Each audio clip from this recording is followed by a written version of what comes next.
Yashodanandana Vrajajanarandana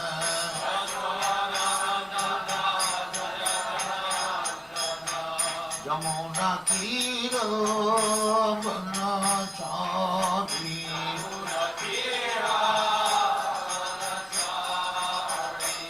Jamuna Tira Vanachari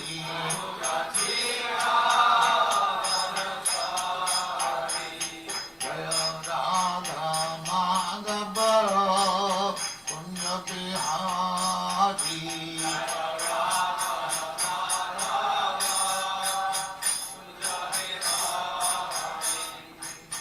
Gopi Jana Vallabha Girivaradhari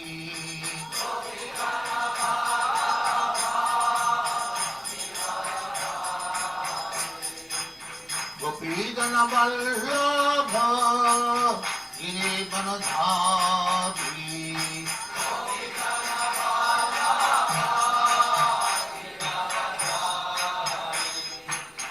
Yashodanandana Vrajajanarandana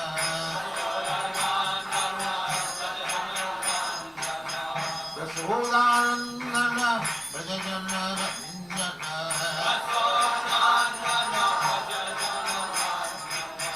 Yamuna Tira Vanachari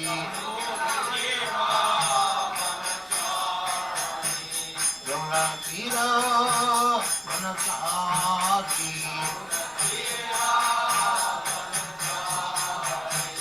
Jaya Radha Madhava Punya Bihari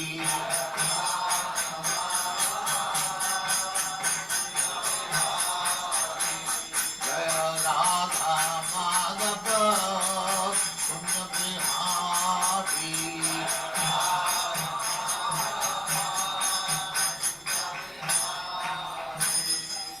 Jaya Uttam Sampribhani Acharya Sukharishya Smada Pilitam Saraswati Goswami Bhagavad Jaya Ananda Kori Vaishnava Ki Jaya Ramacharya Sri Haridas Thakur Ki Jaya Nain Sutta Ho Sri Krishna Chaitanya Nityananda Sri Advaita Gadadhara Shivasari Gaur Bhakti Jaya Sri Radha Krishna Bhogavnath Samkand Radha Kund Girivan Ki Jaya Vrindavan Dham Ki Jaya Navadvip Dham Ki Jaya Ganga Mai Ki Jaya Jamuna Mai Ki Jaya Dwarka Dham Ki Jaya Swami Bhaktivinoda Ki Jaya All glories to that.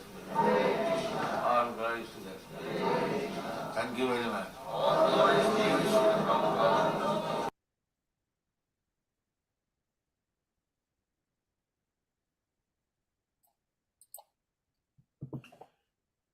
Hare Krishna devotees, please accept our humble obeisances. All glories to Jagat Guru Srila Prabhupada, all glories to Gurudev, all glories to assembled Vaishnavi devotees, and all glories to His Grace SRIVAS VANACARI Ki Jai. Hare Krishna.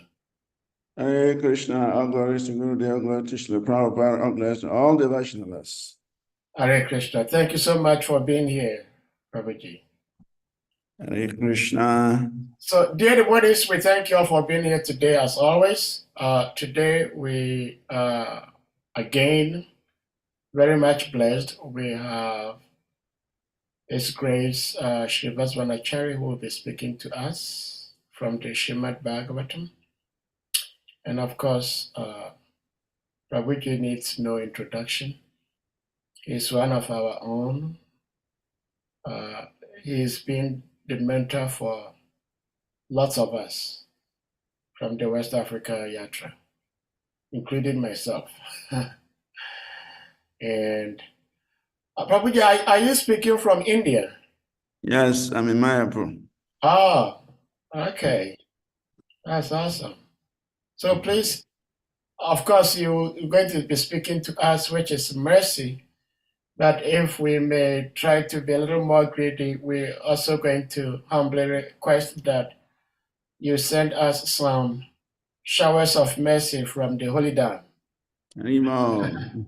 Hare Krishna. Thank you so much, Prabhuji. Hare Krishna, Hare Krishna. So without further ado, we may put the verse on the screen and you may take it over from here.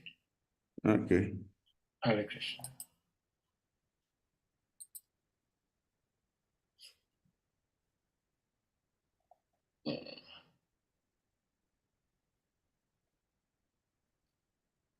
Narayana Namaskritya Narachaiva Narottamam Devim Saraswatim Vyasam Tato Jaya Mudirayat Nashtapraya Sabhadresu Nityam Bhagavatam Sevaya Bhagavati Uttamasloke Bhakti Bhavati Naistiki Om Namo Bhagavate Vasudevaya Om Namo Bhagavate Vasudevaya Om Namo Bhagavate Vasudevaya. So we are reading from the Srimad Bhagavatam, Canto 2, Chapter 7, verse 42.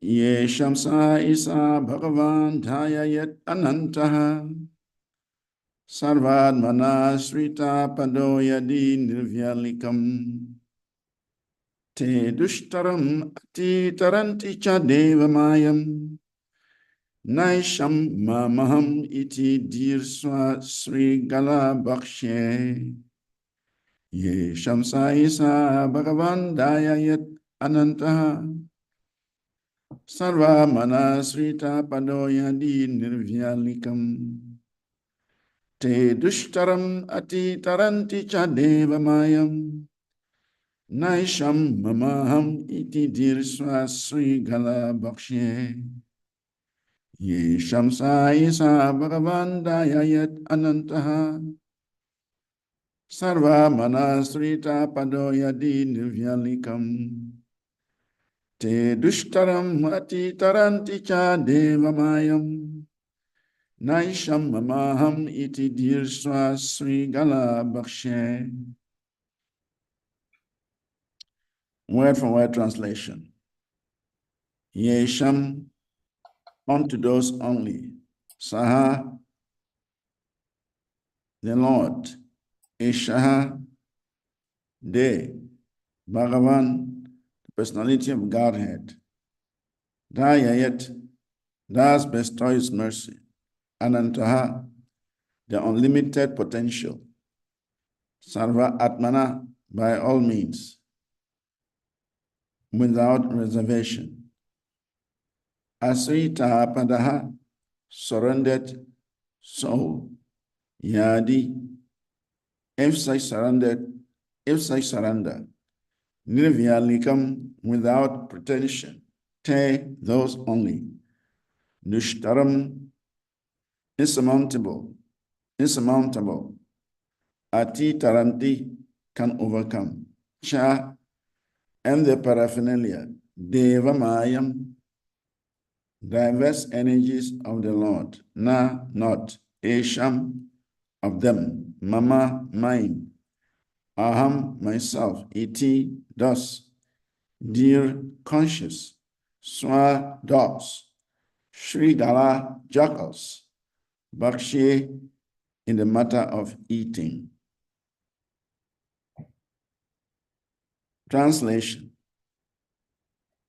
But anyone who is specifically favored by the Supreme Lord, the personality of Godhead, due to unalloyed surrender unto the service of the Lord, can overcome the insurmountable ocean of illusion and can understand the Lord. But those who are attached to this body, which is meant to be eaten at the end by dogs and jackals, cannot do so. Srila Prabhupada's purport. The unalloyed devotees of the Lord know the glories of the Lord in the sense that they can understand how great the Lord is and how great is his expansion of diverse energy. Those who are attached to the perishable body can hardly enter into the realm of the science of Godhead.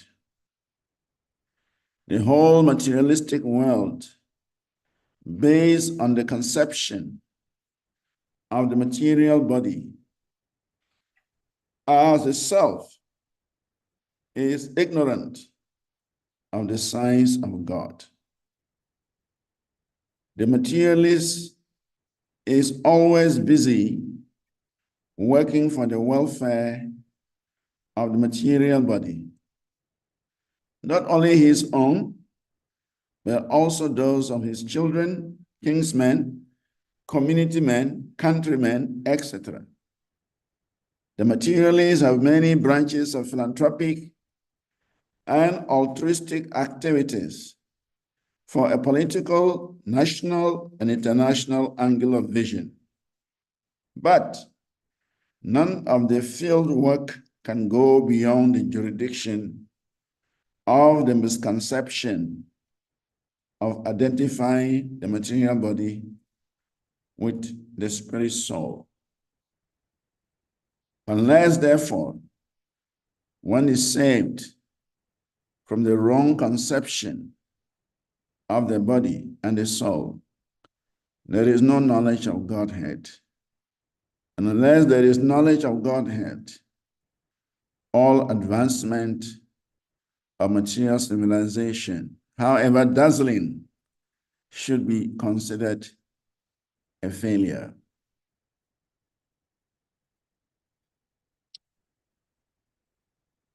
Om Jnanatimirasya Jnanan Janashalakaya Chakshuram Militam Yena Tasmai Sri Gurave Namaha. Sri Chaitanya Manobhistam Stapitam Yena Bhutale Swayam Rupa Kadamayam Dadati Swapadantikam Vandeham Sri Guru Sri Yuktapada Kamalam Sri Gurum Vaishnavamsya Sri Rupam Sagrajatam Sahagana Ragunastam Bitam Tam Sajivam Sadvetam Savadutam Parijana Sahitam Krishna Chaitanya Devam Sri Radha Krishna Padam Sahagana Lalita Sri Vishakam Bitamscha Nama Om Vishnu Padaya Krishna Prishtaya Bhutale Srimati Bhakti Tirtha Swami Iti Namine Namaste Krishna Padaya Prabhupada Ashri Tatmane Shri Gaura Karuna Shakti Bhakti Tirtha Iti Namine Nama Om Vishnu Padaya Krishna Prishtaya Bhutale Srimati Bhakti Vedanta Swami Iti Namine Namaste Saraswati Devi Gauravani Pracharini Nirvese Sashunyavadi Pasachade Satarini Vanchakalpatarubhyascha Kripa Sindhubhyaivacha Patitanam Pavanebhyo Vaishnavebhyo Namo Namaha Namo Mahavadanyaya Krishna Prema Pradayate Krishnaya Krishna Chaitanya Namini Gauratize Namaha Nityanando Vatutendo Ruvasuda Pranavala Janavir Jivita Patir Krishna Prema Prabhu Padmavati Sutta Srimam Sachidananda Purvajaha Bhavom Mata Jagat Rakta Rakta Gora Kele Varaha Advaitam Harina Advaita Racharyam Bhakti Shamshanat Bhaktavataram Itam Sham Advaita Acharya Shraye Panchatattamakam Krishnam Bhakta Rupa Swarupakam Bhaktavataram Bhaktakyam Namami Bhakti Shaktikam Krishnaya Vasudevaya Devaki Nandanaya Cha Nanda Gopa Kumaraya Govindaya Namo Namaha Nama Pankajanabaya Nama Pankajamaline Nama Pankajanitraya Namaste Pankajagraye Namo Brahmanya Devaya Go Brahmana Hitaya Cha Jagaditaya Krishnaya Govindaya Namo Namaha Hey Krishna Karuna Sindhu Dinabandho Jagatpate Gopesha Gopita Kanta Radha Kanta Namastate Jayatam Sunatao Pango Mama Madirgatima Sarvaswa Padam Pujo Radha Mandana Mohano Divyarvindaranya Kalpadrumada Srimad Radhadgara Simhastanastao Srila Govinda Devo Prishnali Bisevya Manosmarami Shrimam Rasarasaram Bivam Sivata Tatastita Karsan Venuswanai Gopi Gopinata Sriyestunaha Tapta Kanchana Gaurangi Radhe Brindavanishwari Vrishabhanu Sutta Devi Pranamami Hari Priye Devi Krishnamai Prokta Radhika Parade Mata Sarvam Lakshmi Mai Sarvam Kanti Samohini Paraha Jai Sri Krishna Chaitanya Prabhu Nityananda Sri Advaita Gadadhar Srivasadi Gaura Bhakta Vrinda Hare Krishna Krishna Krishna Hare Hare Hare Rama Rama Rama Hare Hare Hare Krishna Krishna Krishna Hare Hare Hare Rama Rama Rama Hare Hare Hare Krishna Krishna Krishna Hare Hare Hare Rama Rama Rama Hare Hare.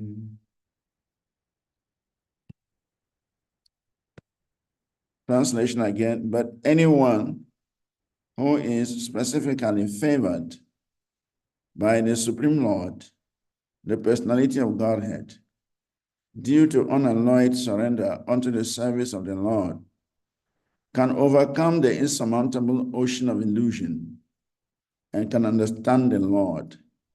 But those who are attached to this body, which is meant to be eaten at the end by dogs and jackals, cannot do so. Mukam karoti vachalam pangam nagayate grim yat karipata mahabandem Shri Guru Dina Taranam Paramanam Madhavam Sri Chaitanya Ishwaram Akanda Mandalakaram Vyaptayina Characharam Tatpadam Dashitam Yena Tasmai Sri Gurave Namaha.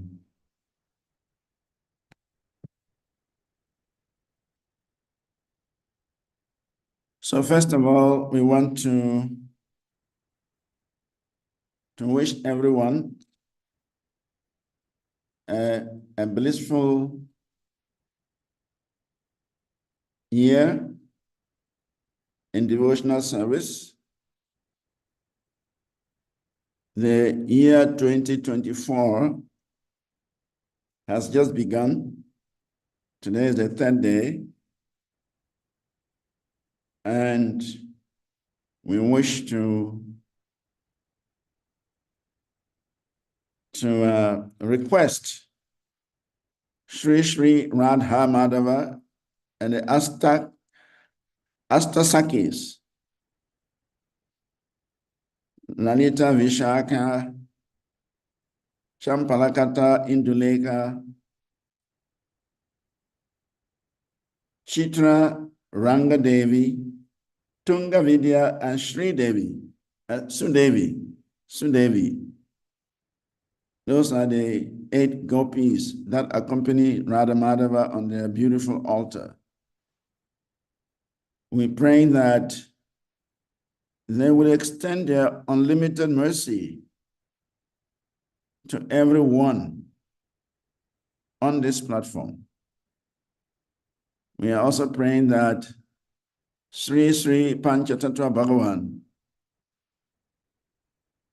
Chaitanya Mahaprabhu and his associates, headed by Lord Nityananda Advaita Acharya, Ganadhara Pandit, and Sriras Pandit, may they extend their unlimited blessings to all the devotees this year.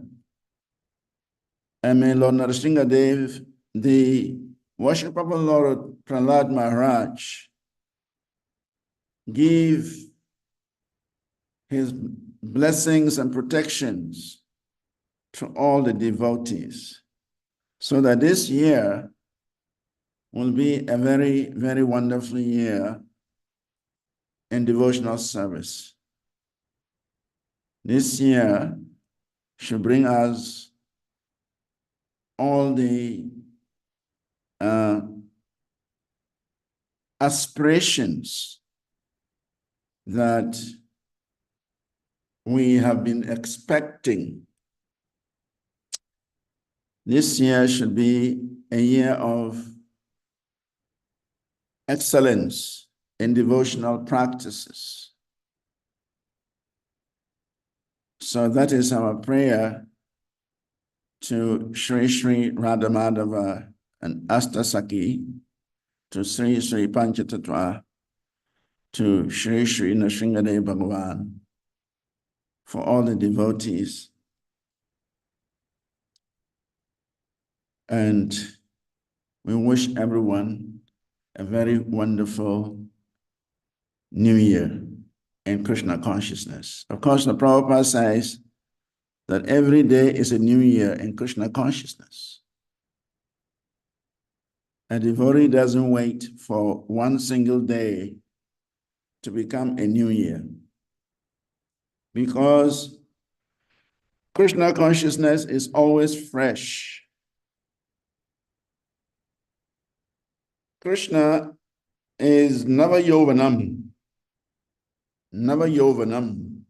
Krishna is always fresh, is always a youth. Therefore, everything about Krishna is always fresh.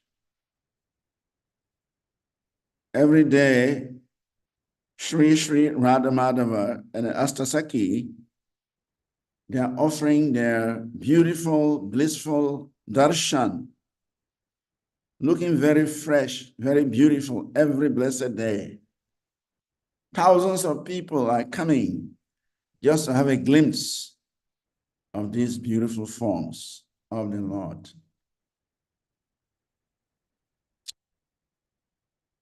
So we pray that their lordships may extend unlimited mercy, unlimited blessings to all the devotees on this platform and beyond, so that this year we can have a taste of this glorious activity called devotional service. So that is our prayers for everyone for the new year. Regarding the verse,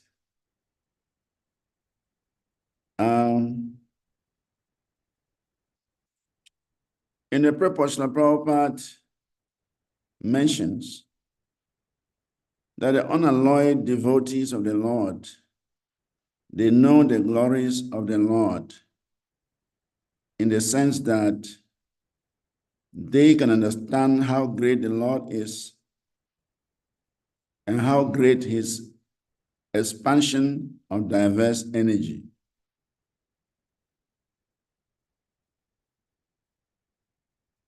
So Krishna's greatness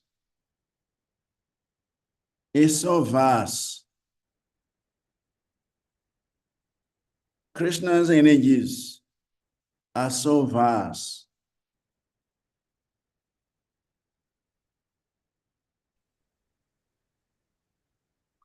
They are so vast that to understand them, to know them, one needs a special empowerment. And that empowerment comes from devotional service. As the Lord himself says, Bhaktyamam abhijanate yavanyas chasmi tatvataha tato mam tatvata gyantra vishate tat anantaram. One can understand me as I am, as the Supreme Personality of Godhead, only by devotional service. And when one is in full consciousness of me, by such devotion, then he becomes eligible to enter the kingdom of God, to enter the spiritual world.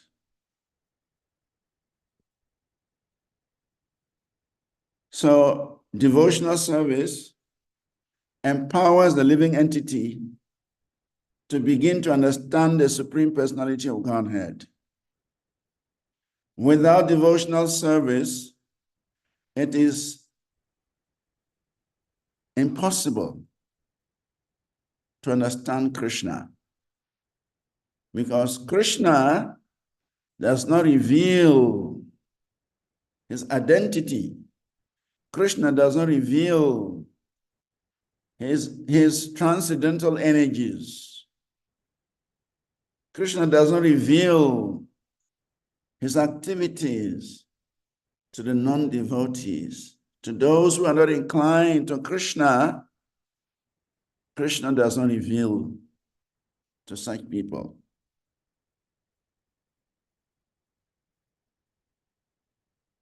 In chapter 11 of the Bhagavad Gita, again, Krishna repeats the same message. He said, Bhaktya tu ananya sakya aham ivam vido rajuna gyantum drashtum chatatwena praveshtum cha parantapaha. My dear Arjuna, only by undivided devotional service can I be understood as I am, standing before you, and can thus be seen directly. Only in this way can you enter into the mysteries of my understanding. So here Krishna clearly says that only by undivided devotional service can I be understood as I am. And only in this way can one enter into the mysteries of my understanding. So the process of bhakti is a process of empowerment. Only those who engage in bhakti, they are empowered to understand the Supreme Personality of Godhead.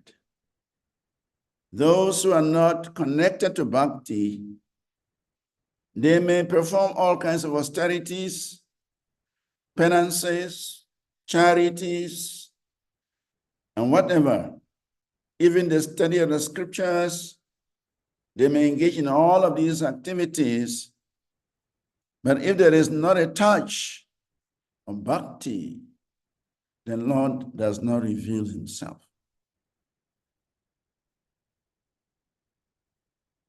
Because the Lord is transcendental. Sachit Ananda Rupaya Krishnaya Klishta Karine Namo Vedanta Vedyaya Gurave Buddhi Shakshine. I offer my respectful obeisances unto Lord Sri Krishna, who has a transcendental form of bliss, eternity, and knowledge. I offer my respects to him because understanding him means understanding the Vedas. And he is therefore the supreme spiritual master of everyone. The Lord's form is transcendental, full of bliss. It is eternal. It is full of knowledge. Therefore, to understand the Supreme Personality of Godhead, we must also come onto the spiritual platform. So devotional service offers the living entity the opportunity to come to the transcendental platform. The Lord is absolute. His activities are absolute. His energies are absolute. Everything about Krishna is absolute. So to understand the absolute personality of Godhead, the living entity must come to the absolute platform. And that absolute platform is achieved by devotional service. It is only by devotional service that the Lord can be understood. It's only by devotional service that one can enter into the mysteries of understanding the Supreme Personality of Godhead, his expansions, his energies, his activities.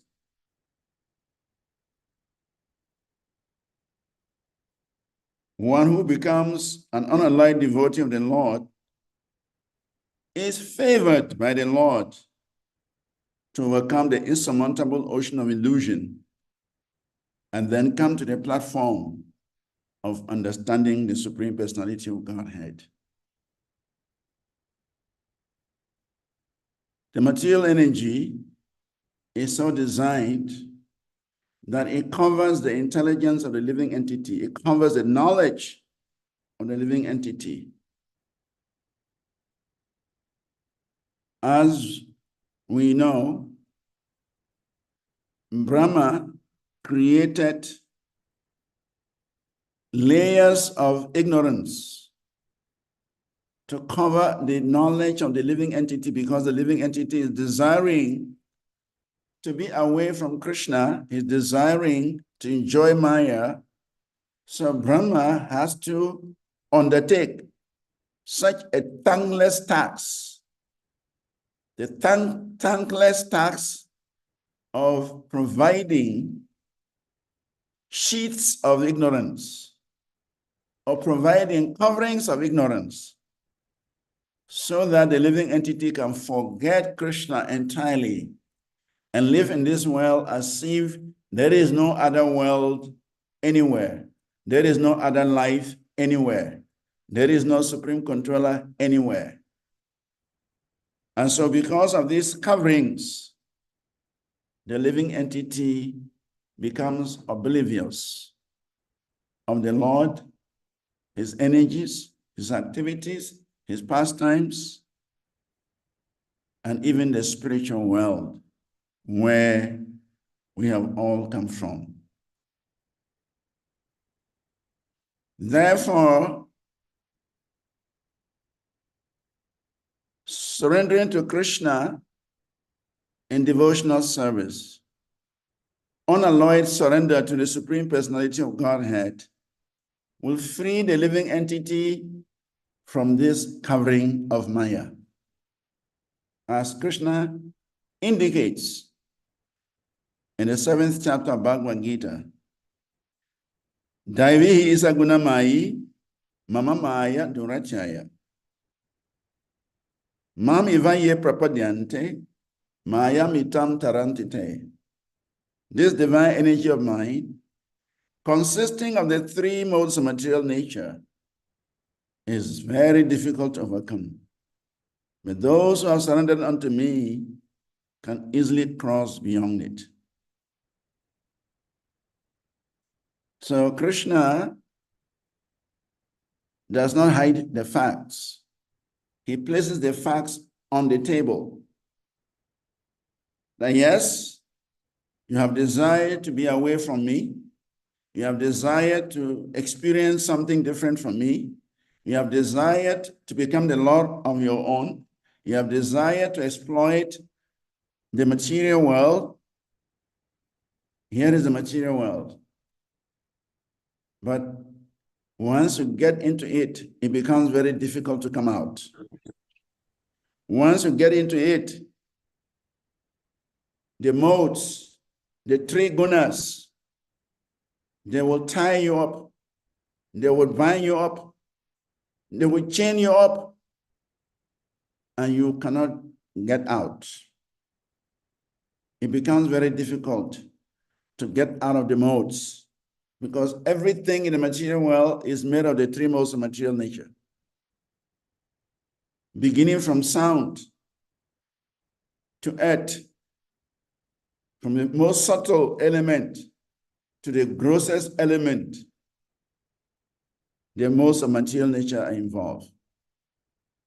Even our intelligence, our mind, our senses, the most of nature are involved. So we are surrounded by the modes of nature.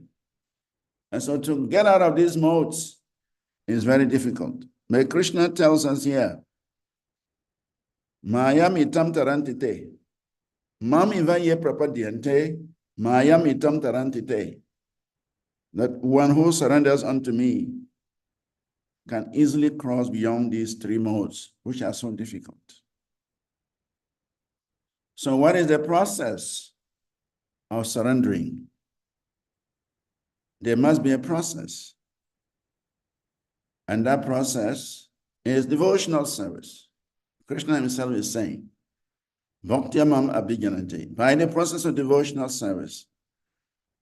So how do we perform devotional service?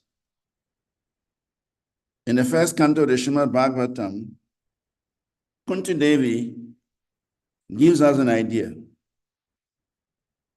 Shrivanti Gayanti Grinanti Abhikshana Saha Smaranti Nadanti Tavehitam Janaha Taiva Pashanti Achirena Tavakam Pava Pravaho Paramam Padambujam. Kunti Devi is saying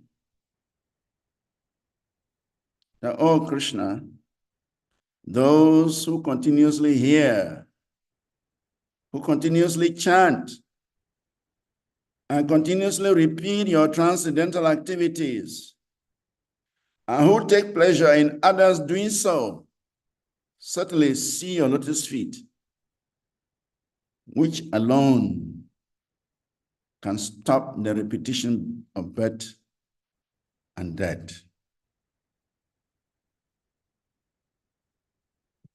Kunti Devi is a very exalted personality. Kunti Devi, she is a dear devotee of Krishna, even though she appeared as the aunt of Krishna. But that means she's a dear devotee of Krishna, and that is why he is appearing in the same family with Krishna. And so his words are of great importance for us. Shrivanti, to hear. Gayanti, to chant. Grinanti abhikshana saha. You have to do this thing continuously. Smaranti, to remember. Nandanti, to take pleasure in seeing others doing the same things. And then he said, Achirena. Achirena means very soon. If you execute these things, Shrivanti, Gayanti, Grinanti, Abhikshana Saha, Smaranti, Nandanti, if you engage in these activities, Achirena, very soon. Very soon.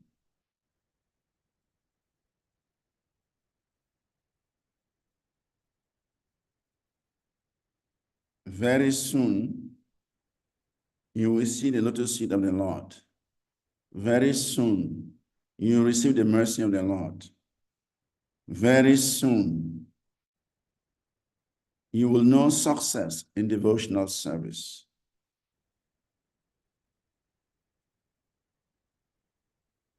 In Brahma's prayers, in the 14th chapter of the 10th canto, after Brahma had stolen Krishna's cows and cowherd boys, and he wanted to frustrate Krishna's pastimes in Vrindavan. He wanted to challenge Krishna's authority. He wanted to find out whether Krishna is that his Supreme Lord he prayed to come. Even though Brahma led the demigods, including Bhumi Mata, Mother Earth, to the Milk Ocean, Shwatadvipa, to request Kshirodakashayi Vishnu to appear in the world, to rectify the problems of the world.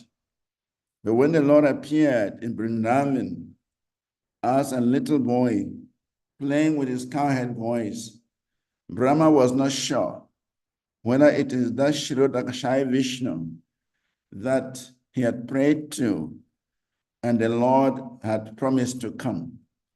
So Brahma wanted to test the Supreme Personality of God. He wanted to find out whether he is the same Supreme Person.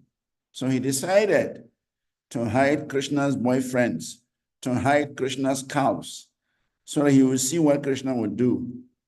And he was bewildered. Krishna manifested unlimited cows, unlimited cowherd boys, unlimited Vishnu forms, unlimited planets, unlimited universes. Brahma was bewildered. He was completely bewildered. So after that, Brahma started offering prayers to pacify the Lord because he felt he had made a mistake. And one of the beautiful prayers Lord Brahma offered is Tapite Deva Padambuja Dvaya Prashada Leshanu Grihita Ivahi Janati Tatvam Bhagavan Mahimno Na Chaya Ekopi Chiram Vichinvam. What Brahma is saying, my Lord, if one is favored by even a slight trace of the mercy of your lotus feet, he can understand the greatness of your personality. But those who speculate to understand the Supreme Personality of Godhead are unable to know you, even though they continue to study the Vedas for many, many years.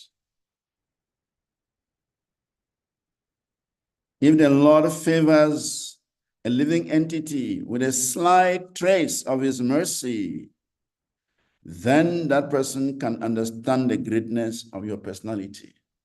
So to understand the greatness of the Lord, to understand the expansions of his energies, to understand his glorious pastimes, one needs a slight trace of the mercy of the Supreme Personality of Godhead. And this can only become possible when one is engaged in devotional service. Bhaktyamam abhijananti. When one is engaged in Krishna bhakti, then one can expect the mercy of the Supreme Personality of Godhead. When one is connected to Krishna by devotional service, then one can expect the mercy of the Supreme Personality of Godhead. So the process of devotional service is a process of empowerment. Srila Prabhupada mentions that the world is bewildered by this illusory attachment to the body. The world is absorbed in the body and its connections. And as such, they cannot understand the signs of God.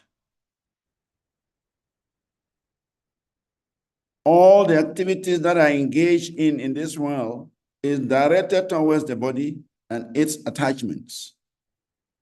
But that will not reveal the signs of God. That will not reveal the opulence of the energies of God.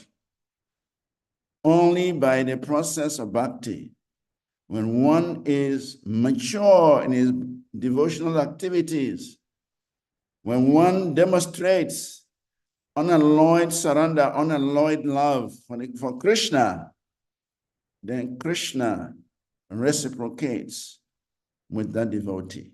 Ye yatam mam prapadyante tam statai vabhajami aham. Krishna is saying that as the devotees, as the worshippers, as they surrender unto him, he reciprocates with them. So the process of bhakti is a reciprocal activity. You must invest some energy into devotional service, and Krishna will respond. Krishna will reciprocate with the performer of such devotional service. Tasma adat haris chakram pratyanika bhayavaham ekanta bhakti bhavena prito bhakta virakshanam. Being very pleased with the unalloyed devotional service of Maharaj Ambarisha, the Supreme Personality of Godhead gave the king of his weapons, the chakra, to Ambarish Maharaj. Lord Krishna donated his chakra weapon to Ambarish Maharaj. Why? Because Ambarish Maharaj has demonstrated his inclination towards the service of the Lord. In the 9th canto of the Srimad Bhagavatam, the devotional service of Ambarish Maharaj is described. Ambarish Maharaj employed all his senses, both knowledge acquiring senses and working senses, in the service of the Lord. He would not see anything except the form of the Lord. He will not eat anything except prasadam. He will not smell anything except the incense and tulasi leaves offered to Lord Krishna. He will not go anywhere with his legs unless to places of pilgrimage, unless to the temple. He will not touch anybody except the devotees of the devotees. He will not bow down to anything except to the deity of the Lord. He will not say anything except glorifying the Supreme Personality of Godhead. He will not hear anything except the glories of the Lord. So this way, Ambarish Maharaj engaged all his senses, both working and knowledge acquiring senses, in the service of the Lord. And because of that, Krishna was so pleased with Ambarish Maharaj. Krishna gave him his chakra. And when Durvasa Muni, thinking he's a great yogi, and that Ambarish Maharaj is just a king, ordinary king, what powers does he have? I will teach him a lesson. That was Durvasa Muni's mindset. So he created a huge demon from a bunch of his hair to devour Ambarish Maharaj. And that was when Krishna demonstrated his love for Ambarish Maharaj. He donated his weapon, his chief weapon. Of all the weapons Krishna has, the chakra is said to be the chief. He donated it to Ambarish Maharaj. Use it. And Durvasa Muni was in trouble. So, devotional service is a process of empowerment. The more the devotee is engaged in devotional service, the more the devotee becomes empowered. The more the devotee executes devotional service, the more he becomes closer to the Lord. The more the devotee executes devotional service, the more he transcends the modes of material nature, the more he transcends the ocean, the insurmountable ocean of the illusory energy. An insignificant living entity, just by the process of bhakti, can become a very exalted personality. That is a fact.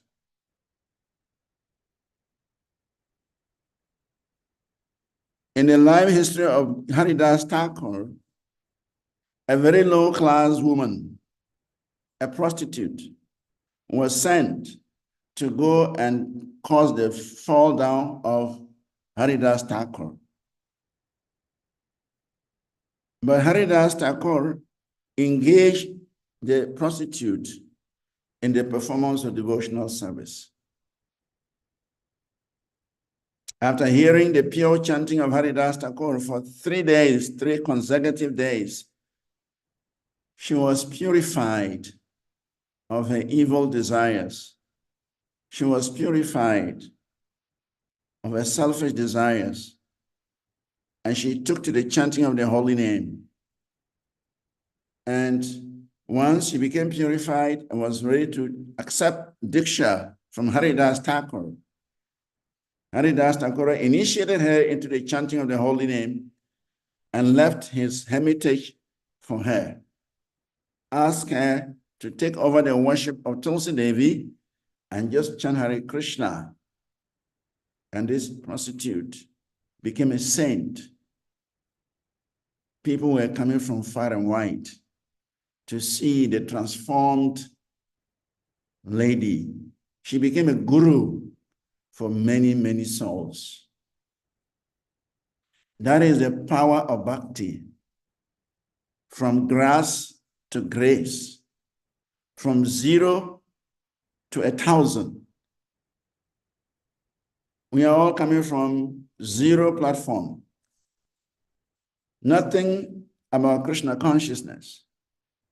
But just by associating with the devotees, just by accepting the holy name, just by chanting and hearing and participating in devotional service, our lives are becoming transformed. And to the degree we accept the process of bhakti, to the degree we are involved, we are practicing, to the degree Krishna is reciprocating with us. So this is the beauty of bhakti. Mayi nirbanda hirdaya sadava samadakshinaha vase kurvanti mambhaktiya sat striya sat patimyataha. Just as a chaste woman brings her gentle husband under her control by service, the pure devotee or pure devotees who are equal to everyone and completely attached to me in the core of their hearts, they bring me under their full control. Krishna is speaking that just as chaste women bring their gentle husbands under their control by means of service, the pure devotees who are equal to everyone and completely attached to the Lord in the core of their hearts, they bring the Lord under their full control. That is the power of bhakti. That is how the living entity, an insignificant living entity, can be empowered by the process of bhakti. So, this devotional service is important. It is necessary. It is essential because by engaging in this activity, we can transcend this insurmountable illusory energy. That is very important. Our material existence is due to the effect of this insurmountable illusory energy. We are perpetually staying in the material world. We are perpetually attached to the material world because of this insurmountable material energy, material illusion. But one can be empowered to rise above this illusion only by the process of devotional service. Mam chayo via bicharini, bhakti yogena sevate, sagunai samatityatai, brahma bhuyaya kalpate. Krishna is saying in the 14th chapter of Bhagavad Gita that anyone who is engaged in Vyabhicharini Bhakti means no deviation, no stop. Once you take to the process, there is no stopping, there is no deviation. Then Krishna says one can transcend the three modes of material nature and one can rise to the Brahman platform, Brahma Bhuyaya Kalpate. So this process of devotional service is very important. In fact, Prahlad Maharaj says that people suffer from material distresses because they are not attached to the Supreme Personality of Godhead.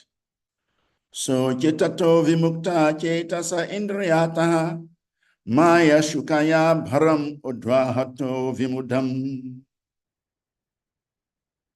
The living entities are undergoing great distress simply because they are not attached to the Supreme Personality of Godhead. Therefore, the pure devotee's concern is how to raise the mass of ignorant people to the platform of Krishna consciousness. That is the main concern, the chief concern of the great devotees.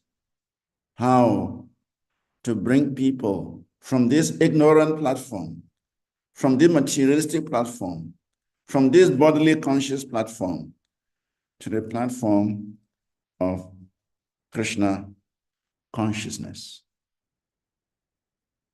In fact, when Krishna met the sages at Kurukshetra, when there was a solar eclipse and all the different personalities were gathering in Kurukshetra, Krishna was also there. The sages, all the sages, them gathered in Kurukshetra.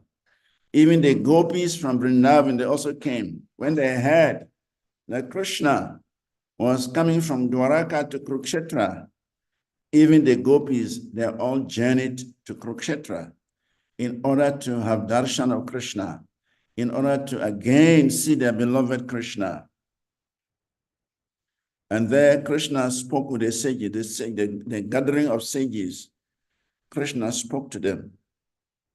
And one of the instructions Krishna gave was about bodily attachments. Yashyadma buddhi kunapetri datuke swadir kalatra deshu goma ijadir yatirta buddhir shalila na karichit janesu abhijanesu sa ivago karaha. One who identifies himself as the innate body composed of mucus, bile, and air, who assumes his wife and family as permanently his own, who thinks an earthen image or the land of his birth is worshipable, and who sees a place of pilgrimage as merely the water there, but who never identifies with, feels kinship with, worship, or even visit those who are wise in spiritual truth, such a person is no better than a cow or an ass. This is the material consciousness. This is the insurmountable illusory energy that is keeping everyone in this world. And Srila Prabhupada says, all the activities centered around these are bound to fail. They're bound to fail. So one has to become intelligent to take to the process of bhakti in order to transcend this great insurmountable ocean of illusion. In the Brahaspati Samhita, it is stated, Agyata Bhagavad Dharma Mantra Vigyana Samvitaha Naraste Go Karagya Api Bhupala Vanditaha. Men who do not know the principles of devotional service to the Supreme Lord should be known as cows and asses if they are expert in technically analyzing Vedic mantras and are adored by the world leaders. So one may be very intelligent, one may be very important, materially speaking, one may be very exalted from the material point of view, but if he does not know the principles of bhakti, he does not know the principles of devotional service to the Supreme Personality of Godhead, then his consciousness is no better than the consciousness of the animals. Actually, eating, sleeping, mating, and defending, these are the activities every living entity is pursuing. Every living entity, whether they are primitive or very sophisticated. Every living entity, these are the goals of life. Something to eat, somewhere to sleep, a sex partner, and defend if somebody attacks. The animals do it naturally, and the human beings, they do it with technology. But the end result is the same. Whether you sleep on the ground or you sleep on a waterbed, once you are asleep, you even forget where you are sleeping. So these human goals, eating, sleeping, mating, and defending, is common with all living entities. And therefore, an intelligent human being should not put so much importance, so much energy into trying to eat properly, sleep properly, mate properly, and defend properly at the cost of devotional service, at the peril of devotional service. Therefore, Srila Prabhupada says, if anybody does like that, he's bound to fail. Because at the end of it all these things come to an end. If one has not performed devotional service, one has not created devotional credits, and he simply lives pursuing these goals, and life runs out, life comes to an end, what is the benefit? So the process of bhakti, as enunciated by the acharyas, as given by the Lord himself, is the process of empowerment. And anyone who is engaged in this activity, he's a blessed soul, he's an exalted soul, and he would definitely achieve the unlimited mercy of the Supreme Personality of Godhead. And once he achieves that mercy, then he can understand the Supreme Personality of Godhead. That is what the verse is telling us. To understand the Supreme Personality of Godhead, to understand his expansions of energies, we need to perform devotional service. We need to develop attachment for the Supreme Personality of Godhead. We need to become intimate with Krishna. Then Krishna will begin to reveal to us all about himself. In fact, Krishna tells Arjuna in the Bhagavad Gita that I'm speaking Bhagavad Gita to you for two reasons. One, because you are my friend, and two, because you're my devotee. Krishna will not speak Bhagavad Gita to a demon. Krishna will only speak Bhagavad Gita to a devotee and a friend. So if we want to understand Bhagavad Gita, we must develop these two qualities. We must become a devotee of Krishna, and we must become a friend of Krishna. Arjuna could understand Bhagavad Gita. Arjuna became the recipient of Bhagavad Gita simply because he was a friend of Krishna and he was a devotee of Krishna. So for us to understand the Supreme Personality of Godhead, we have to cultivate devotional service. It is by cultivating devotional service that we can become friends of Krishna and we can become devotees of Krishna. And when we have developed these two qualities, then Krishna will be kind enough to extend his unlimited mercy to each and every one of us. I think it's already 1 hour gone. So we'll end here. If there are some comments or questions, they are welcome. If there are no questions, we'll call it a day. Hare Krishna. Hare Krishna. Thank you so much, Prabhuji. Oh, Prabhu, I'm sorry. I can assure you there are lots of questions. Hare Krishna. There are lots of questions. So, dear devotees, well, Prabhuji, we, as always, we can't thank you enough. So much information. It's good this is online, so whoever desires can go back and listen to the lecture again, because we live in this very poor, bad age. Our mentality is so porous. Something falls in and then falls out immediately. But so much information. So, dear devotees, if anyone may have question, comment, realizations, you okay. Somebody hand is Hare up. Krishna, yes, please unmute. I think Salika. Hare Krishna. Hare Krishna is grace. Srivas Hi, VANACARI hi. is Happy to see you in respectful the new year. obeisances. All glories to his confounder Acharya Srila Prabhupada. Glories Hi, to you. hi. Hare Krishna. Hare Krishna. Thank you so much for giving us this wonderful New Year gift. Hare Krishna. There cannot be any gift more wonderful than this. You have, in the course of lecture, focused strongly on the importance of devotional service as something that cannot be compromised in the life of anyone who wants to be happy or who wants to be successful, who wants to go back to God. And from my personal experience, I know that this hearing of Srimad Bhagavatam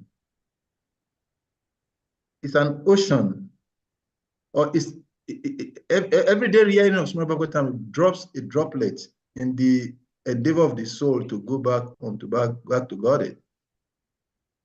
You quoted a very beautiful verse, Mam Chayo Vyabhicharina, and which is one of my famous verses, that by this Vyabhicharina process of bhakti, one will develop devotional service to the pure state of devotional service, which is a statement of Lord Krishna himself. And one of the ingredients of Vyabhicharina, as given by Srila Rupa Goswami, is the 5 angers of bhakti.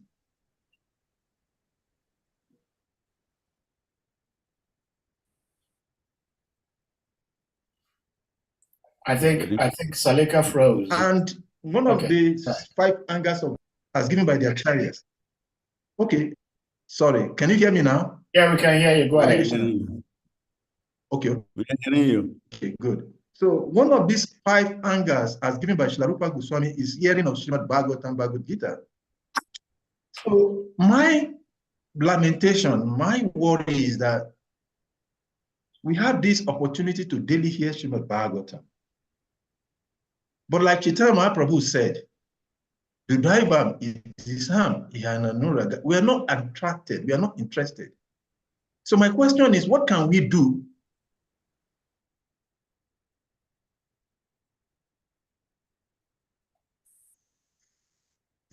in order to help devotees Bhagavatam?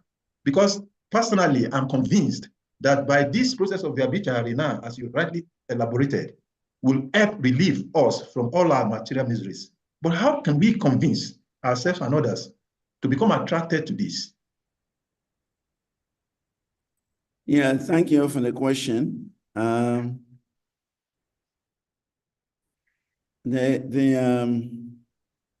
is a saying that you can take the horse to the river, but you cannot force the horse to drink the water.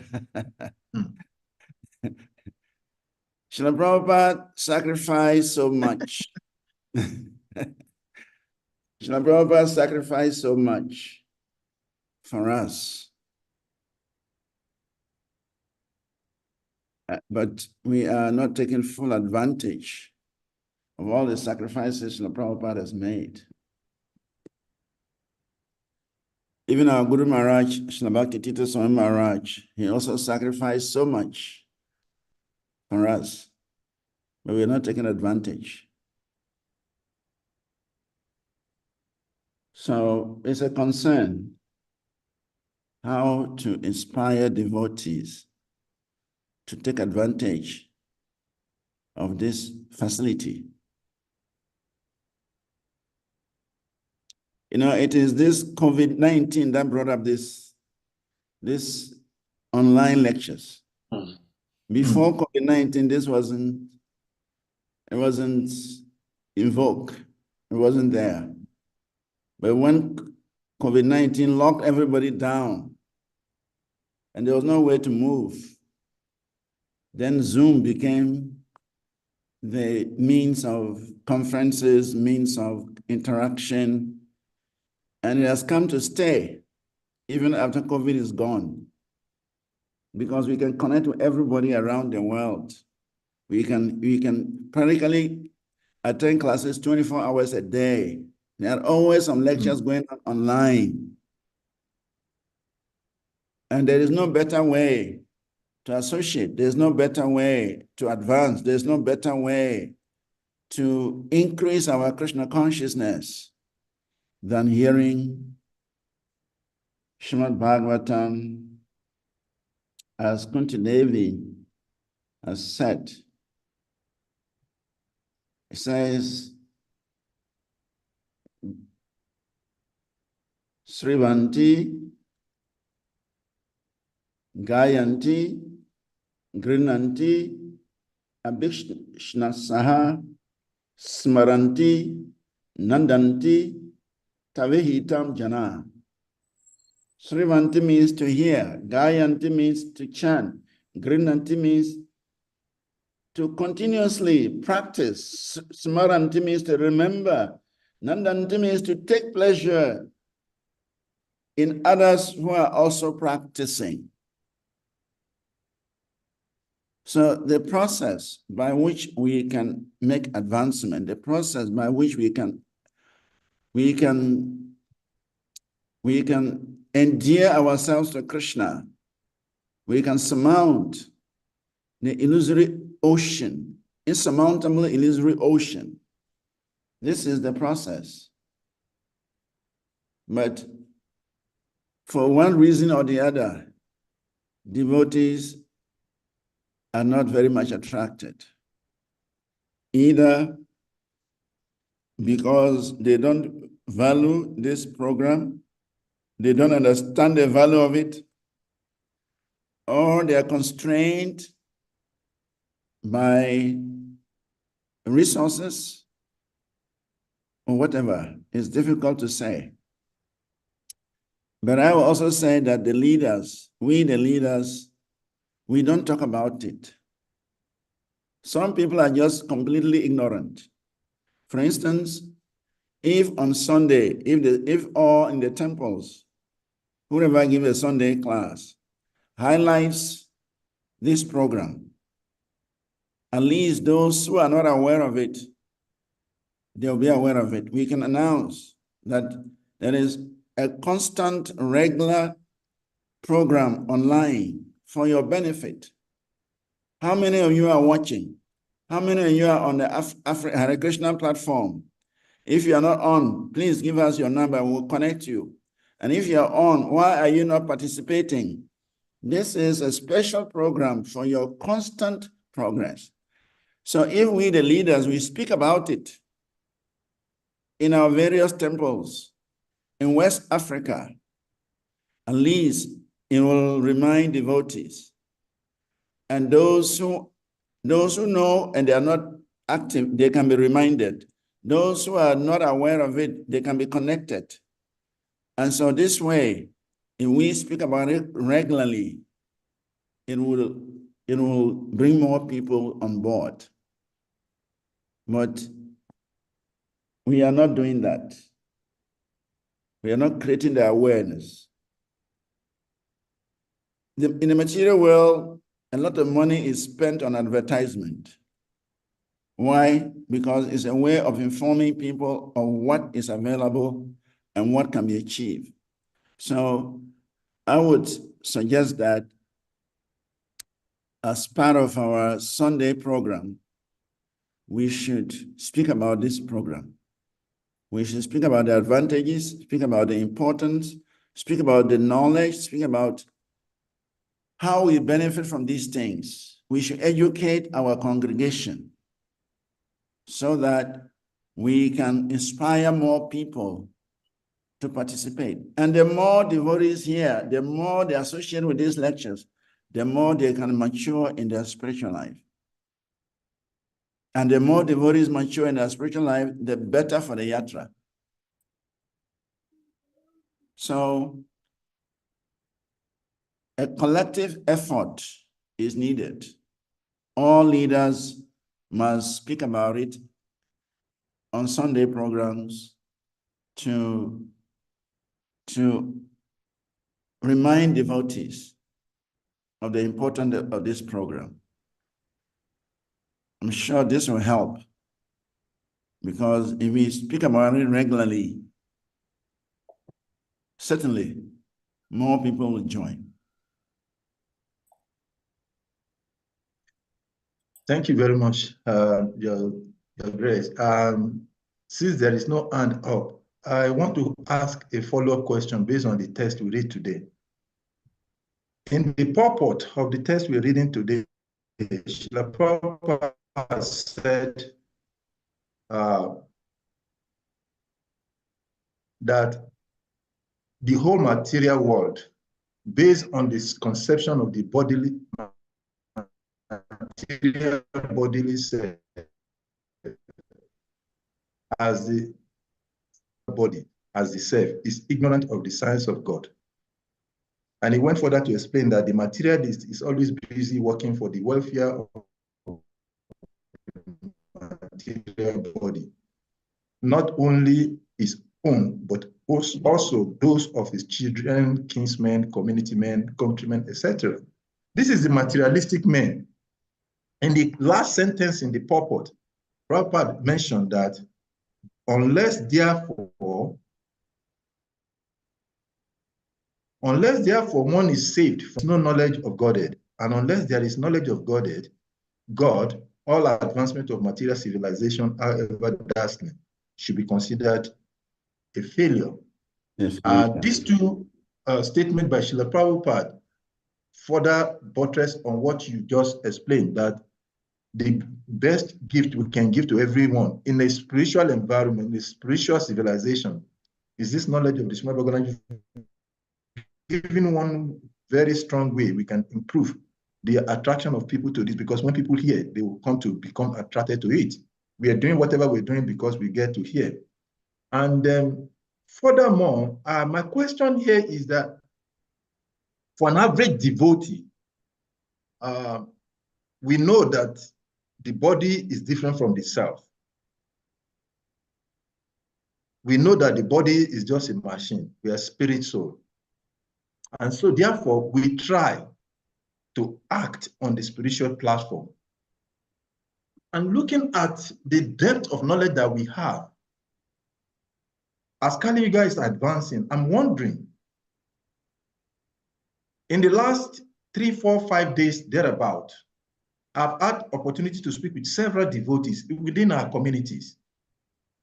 And you hear the lamentation of devotees almost the same as that of those who are in the gross material world.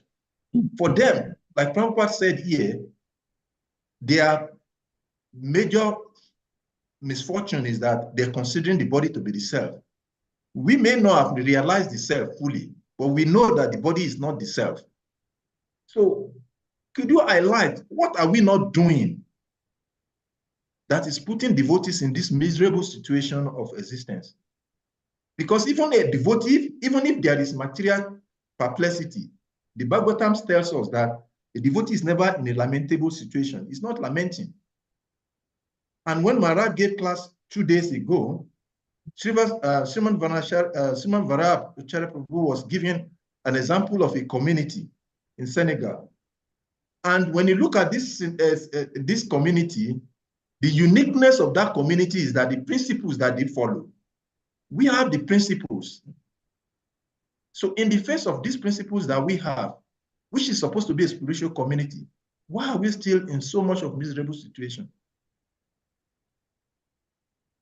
Well, the answer is not far-fetched. You see, the fact remains that many devotees are not studying the scriptures. They are not reading Srila Prabhupada's books. They are not hearing, and they may not even be chanting. So the process of bhakti is a process of empowerment.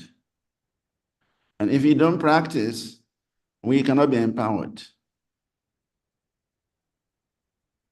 So if we read Srila Prabhupada's books regularly and try to understand the message, if we hear from senior Vaishnavas regularly and try to digest the message, if we do our japa regularly without fail, we should be on a better platform to understand the difference between the soul and the body.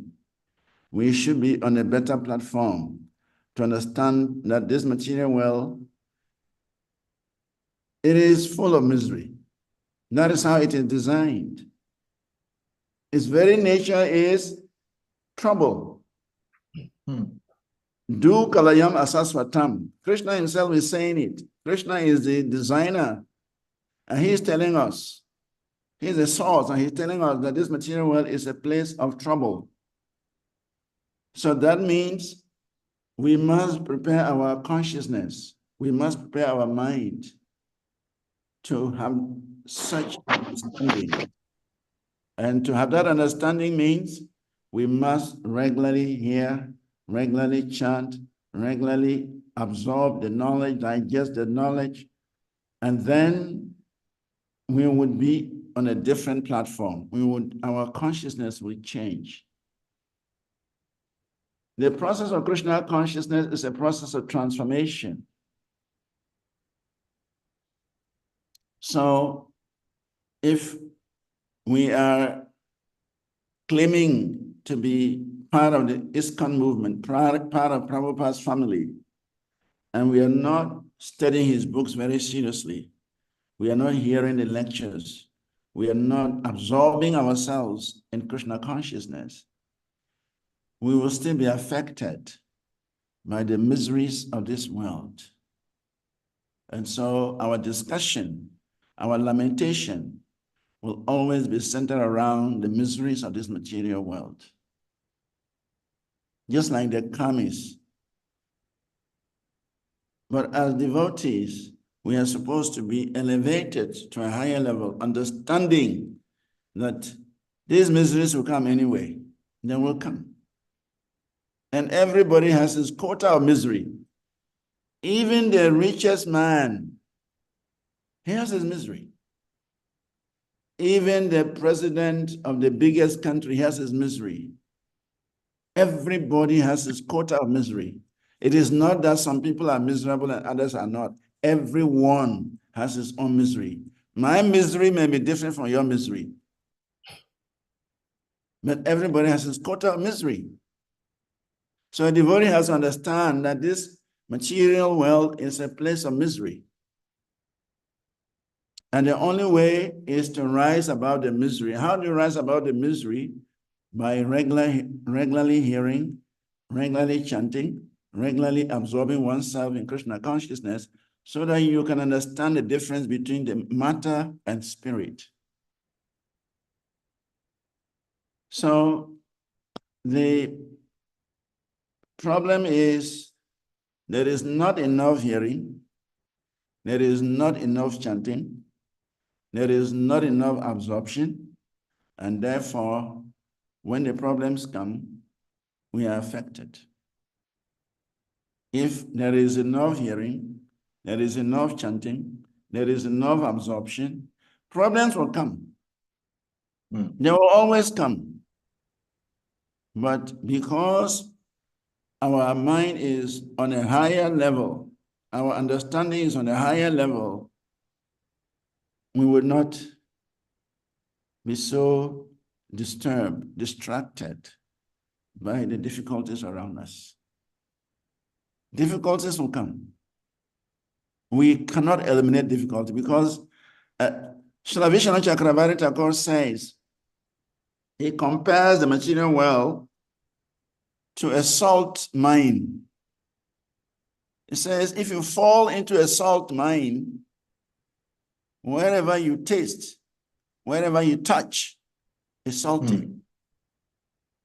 Another devotee also compares the material world to a black, cold mind. So if you wear a white suit and you happen to fall into a black, cold mind, do you still expect your white suit to be spotless? You cannot expect your white suit to be spotless. It has to be blackened because it's a cold mind. So the material world is like a salt mine or a cold mind. Once you fall in it, anywhere you touch, you would taste salt. Anywhere you touch, you would get black. That is the material nature. And that is why Krishna talks about the three kinds of miseries: adhyatmic clash, adibhoktic clash, and the daivic clash. Miseries coming from our body, you can't do anything about it. Miseries coming from the mind is our greatest enemy. It keeps torturing us. And miseries coming from other living entities, and miseries coming from the devas, natural occurrences. These miseries, nobody has solutions for them. We are trying to solve them. Science is trying to solve them. But the miseries are increasing even more than the solutions. So the only way out is to raise our consciousness. And how do we raise our consciousness? By this regular hearing, by this regular discussion, by this regular chanting, regular absorption. That is what would make the soul awaken from its slumber. And the more we become awakened to this Krishna consciousness, the more we would not be affected by misery. Miseries will come. Srila Prabhupada was suffering like anything. The last days of Srila Prabhupada, he was having so much pain. Even our Guru Maharaj, he suffered like anything.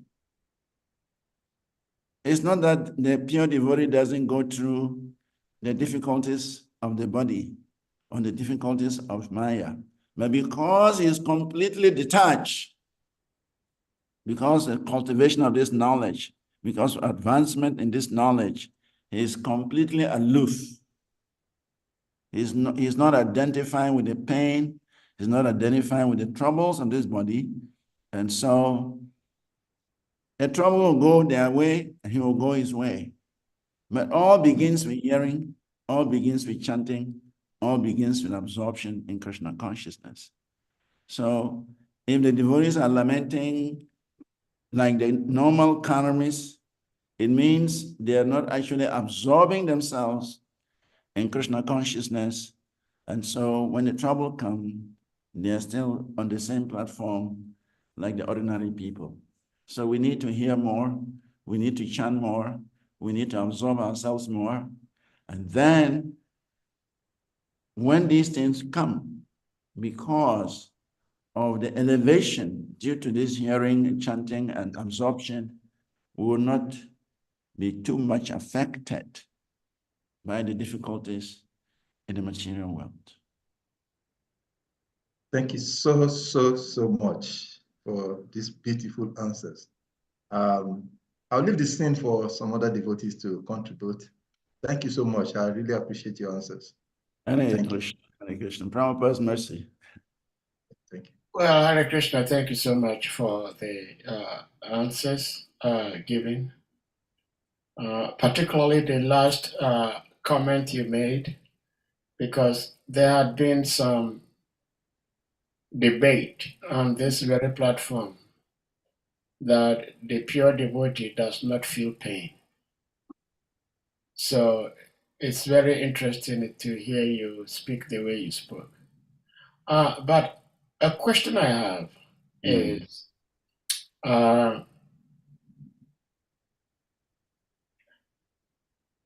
in human society, anytime anybody wants to settle a particular place to live, the first consideration is water. Okay. Proximity to water. Therefore, it's said that water is life. Now, without Krishna, there wouldn't be water. He is the source of everything. Yep. Krishna showers rain on everyone, whether somebody is his devotee, whether somebody is non-devotee, whether somebody is atheist, if even somebody is trying to kill him. He still showers him with water. Why then does Krishna not do the same with devotional service? But when it comes to devotional service, he says it is give and take. If you give me 10%, I give you 10%. If you don't give me nothing, I don't give you nothing. So I don't understand why Krishna is playing this game. Please help. Hare Krishna. Hare Krishna, Hare Krishna. I think today in class somebody raised this question.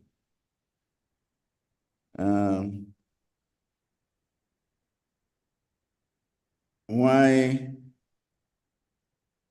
Yeah, I think we're in the chapter 16 of Bhagavad Gita, divine and demonic. And demonic nature. Yeah. Yes, that we're in chapter 16. So where Krishna is saying that for those who are demonic, I cast them into atheistic families.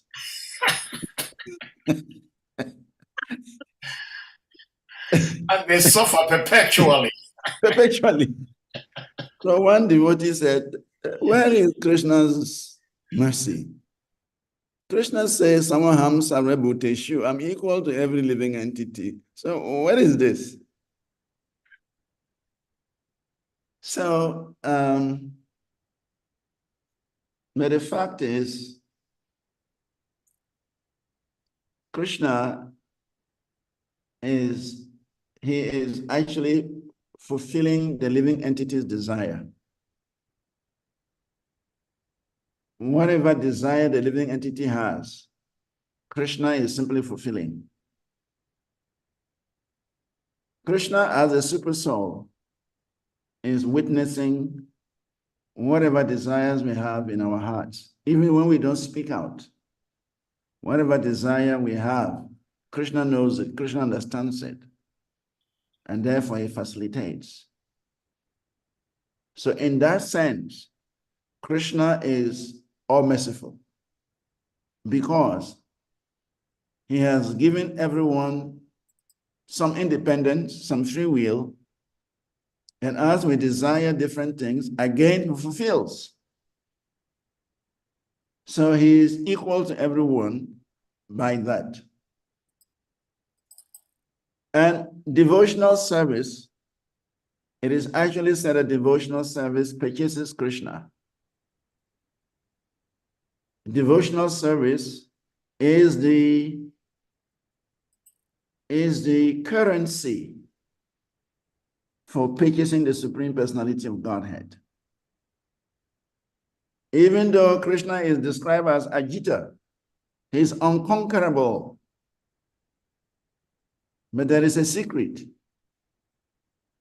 and only the devotees know the secret. That secret is devotional service. That Krishna can be conquered by devotional activity. So therefore, Krishna allows himself to be conquered by those who demonstrate their desire to serve him, because he has to be selective. Even as human beings, we cannot reveal all our secrets to everybody. No. We can reveal a certain percentage, a certain amount to different people according to our relationship. The person who is very, very close to you, you can tell him 100% of all your secrets, knowing very well that he will not betray you. But people are at a distance. You are careful. So Krishna, the secret of Krishna is that Krishna is conquered by bhakti. Krishna is conquered by bhakti. That's the secret. And Krishna knows it, that I am easily conquered by bhakti. So therefore, only those who are desiring bhakti, those who want to practice bhakti, Krishna gives them the opportunity. If you have no desire for bhakti, if you want mystic yoga, you want gyan, you want this, Krishna can easily give. It is actually so Krishna easily gives these things. You want mystic yoga, Krishna gives very easily. You want knowledge, Krishna gives very easily. You want bhakti, material enjoyment, Krishna gives very easily. Whatever you want, Krishna gives very easily. But when it comes to bhakti, Krishna is very reluctant to give, because as soon as he gives a living entity this bhakti, Krishna becomes subservient. The Supreme Personality of Godhead, who is served by great, great personalities like Brahman, like Shiva, like Indra, like whatever. When a devotee develops bhakti, Krishna becomes subservient. I think there was a verse I quoted that just as women, just women, by serving their husbands, they can control their husbands. Yeah. Similarly, the devotee, by And just as chaste women bring their gentle husbands under control by service, the pure devotees who are equal to everyone and completely attached to me, Krishna is speaking, in the core of their hearts, they bring me under their full control. So therefore, Krishna does not give that control to everybody. He only gives it to selected people. So bhakti is actually for selected people, especially in the material world. In the spiritual world, everyone is, the rain of mercy, the rain of bhakti is pouring on everybody in the spiritual sky. Only in the material world, because we have cultivated all kinds of habits, Krishna has to be selective. But in the spiritual sky, everybody is getting the mercy.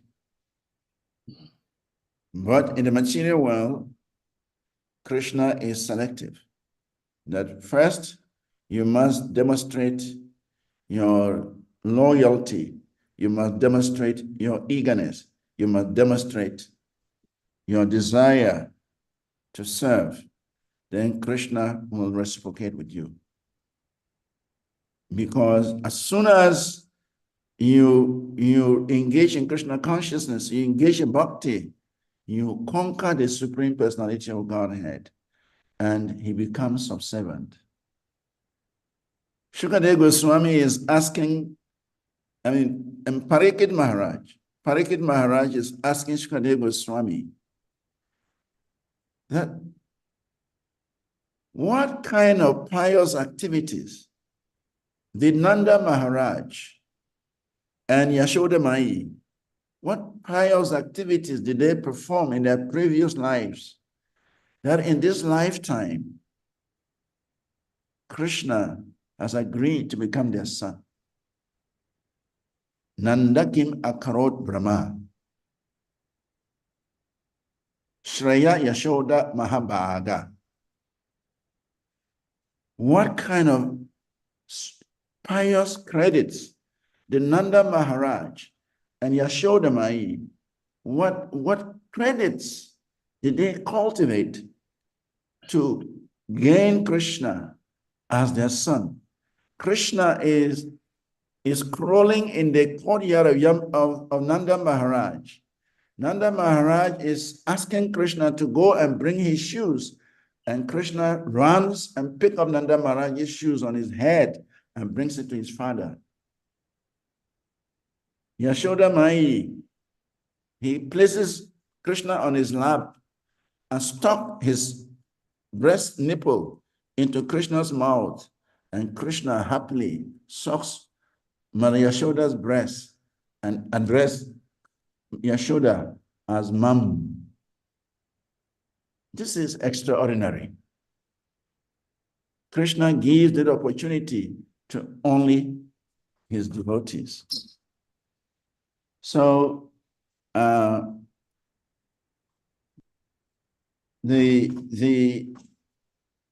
to have intimacy with the Lord, devotional service is the process. To win over Krishna, devotional service is the process. To have that special relationship with Krishna, devotional service is the process. And therefore, Krishna does not just throw it. Of course, it is thrown open. Like Mahaprabhu, he came, it says, Patra Patra Nahi Sthana Sthani. Patra Patra Nahi Sthana Sthani. When Mahaprabhu, Chaitanya Mahaprabhu and his associates, when they came, they did not consider who is qualified and who is not qualified. Where should they distribute love of Godhead and where should they not distribute love of Godhead? Everywhere and to everybody, even including animals, Chaitanya Mahaprabhu distributed love of Godhead. So Chaitanya Mahaprabhu and his associates, They never even discriminated. They gave it to everyone, whoever is ready for it. Muslims, Buddhists, whatever class of people, Gyanis, Prakashananda and his 1,000 disciples in Benares, they were making a jest of Chaitanya Mahaprabhu. But when Mahaprabhu went before them, he converted all of them into Vaishnavas. So, Chaitanya Mahaprabhu, he broke open the treasury house and just distributed the love of Godhead freely to everybody. Yet, we can find that in this kind of Yuga, how many people have taken advantage of this treasury that Sri Chaitanya Mahaprabhu has distributed. So, even though this knowledge is being propagated, this facility of devotional service is being propagated, but the living entity also needs some basic qualification to take advantage. Some adhikar, some qualification, some credit. Bhakti Yumukha, what is it? Bhakti Yumukha, what do they call the pious credits? Sukriti. Security. Yeah, Bhakti Yumukha Sukriti. One has to have some credit that will allow him to accept bhakti. And that credit comes from Agyata Sukriti, performing some unknown devotional service to a devotee, assisting a devotee somehow. Then one gets that opportunity to render some devotional service and become attached to devotional service. So actually it said Krishna, he selects, Krishna decides who he wants to give his mercy. We cannot dictate to the Lord. It is Krishna has the sole right to choose who he wants to give his mercy. And that we can't challenge Krishna. And the reason is that once he gives you that opportunity, once he gives you the mercy, once he connects you to himself, he becomes subservient. Even though he's the supreme, he becomes subservient. So he has to be selective with those that he has to be subservient. I don't know whether I've tried to answer your question. Oh, yes, very much, very, very much. It's like the Vedic scriptures are so beautiful that it's almost impossible to find fault with them. In the sense, the verse you quoted that uh, uh, if a wife serves the husband, and there is a key adjective word there, that a generous husband. Yeah, Especially this woman brings her gentle husband. a gentle, yes, a gentle. Under control by service, yes. Yeah, a gentle husband. Yeah. So, especially in this dawn age, there are so many crazy husbands, on excuse me to say, that sometimes no matter how the woman will kill herself to serve this man, the man doesn't see it. But the man doesn't see it because initially he was not a gentleman. And that actually, I know Adi Chakra Prabhu has sent out, but you made a reference to Krishna speaking the Bhagavad Gita to Arjuna. Yeah. And there were two reasons. One is because he was his friend, and two was because he was his devotee. Yeah. Now the question is just like this riddle. Did we first have the chicken or we first had the egg? So Did Arjun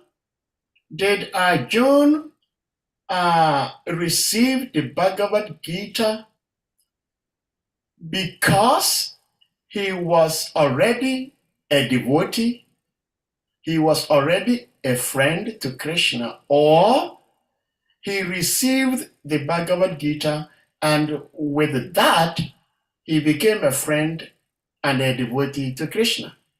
And I'm thinking that it is the former, that because Arjun was already a devotee, Arjun was already a friend.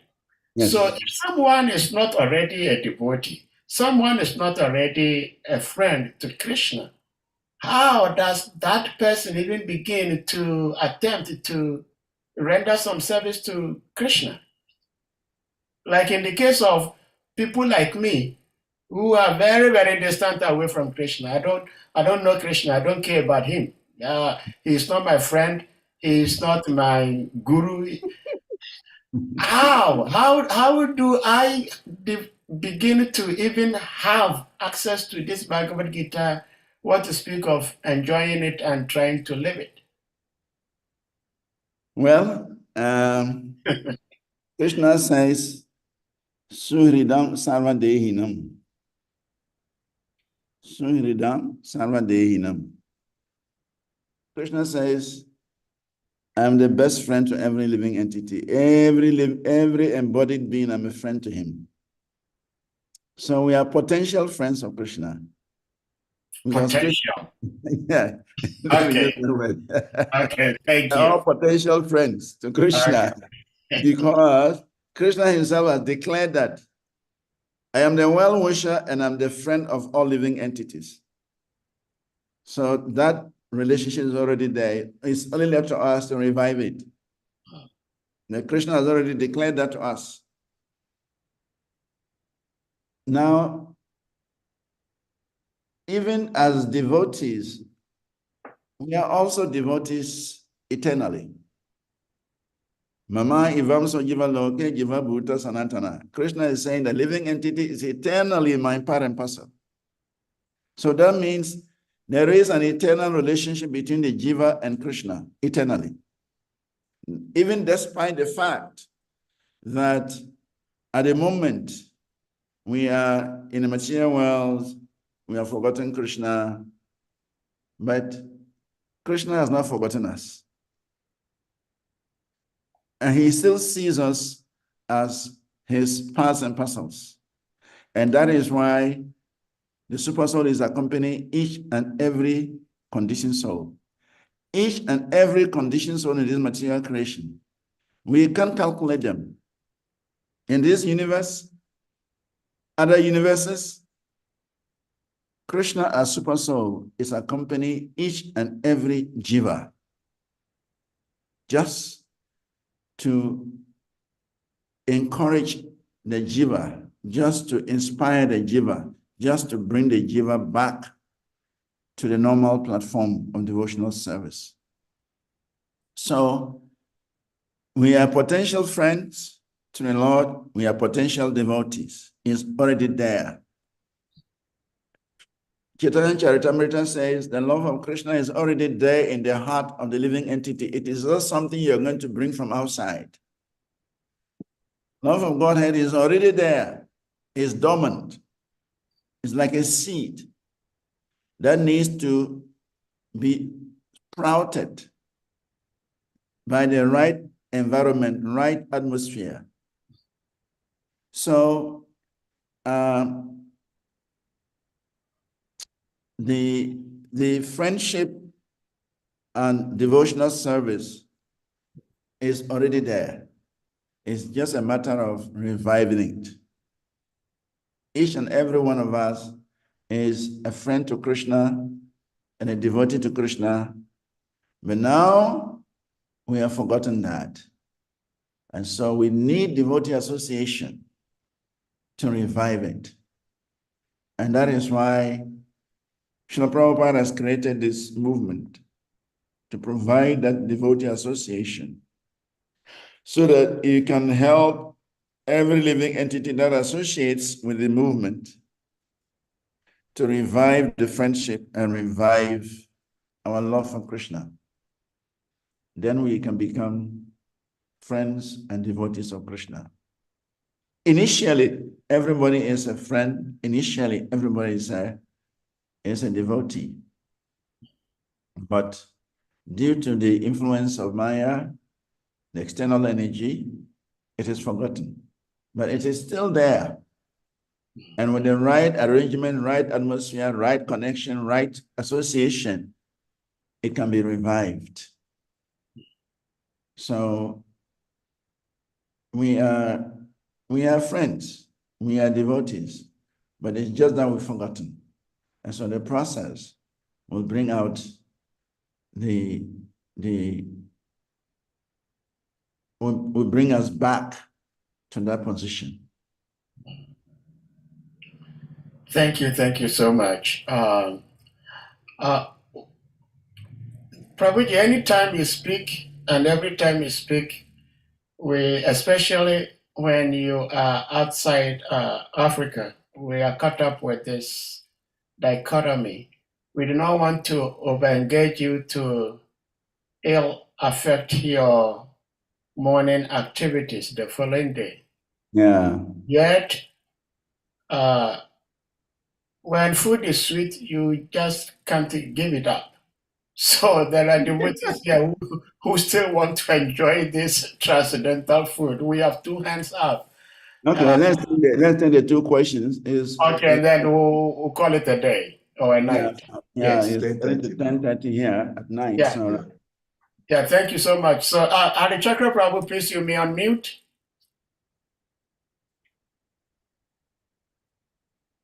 Yeah, Hare Krishna Prabhu. Hare Krishna, Hare Prabhu. Dandavata, no, all glory to you. All glory. Happy New Year. Happy New Year, Prabhu. And all glory to the Assembly devotees. Yeah. Yeah, Prabhu, in your deliberation, when you were talking about the text, you made mention that most of the living entities in the material world cannot even differentiate between their physical bodies and their true nature, being the spirit soul. And because of this, we dive deep into what do you call it? Entanglement. Now, sometimes you meet certain people who don't claim to be devoted, and some people don't even readily accept that they believe in God or something, but they will tell you the philosophy they will put down that human beings, we are not this body. So if people, consider themselves to be this body, that is the problem of the world. People should understand that they are something within the body. They are spirit within the body. And that is why they have to be able to be compassionate to every being, everybody.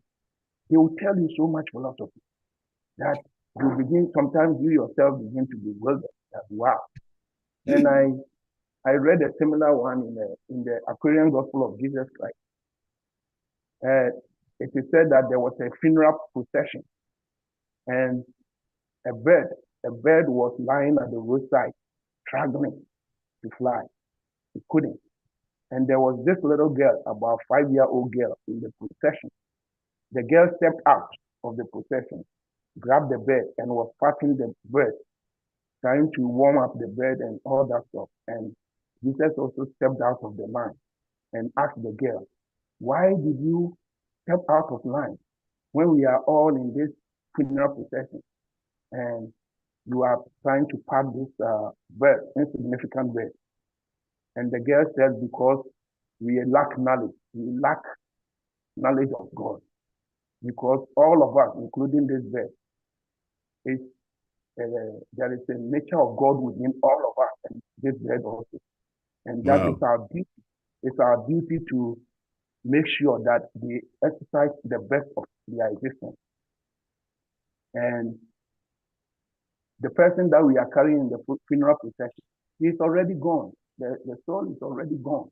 So why are we wasting so much time on him or on that person and neglecting this bird? So that the reason why I step out of line is because this bird needs my attention more than the person who has left. And according to that book, Jesus stood there for a minute and told the girl that what has taken me so many years to learn.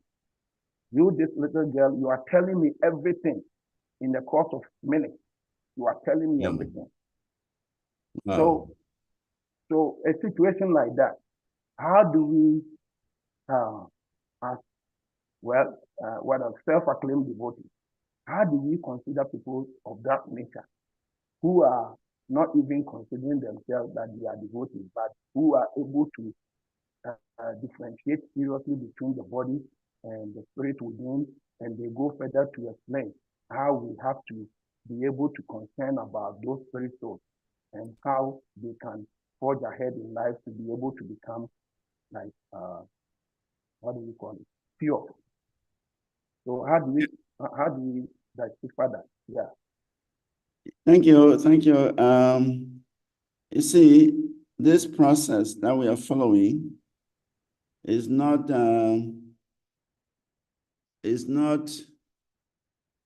a one life affair. It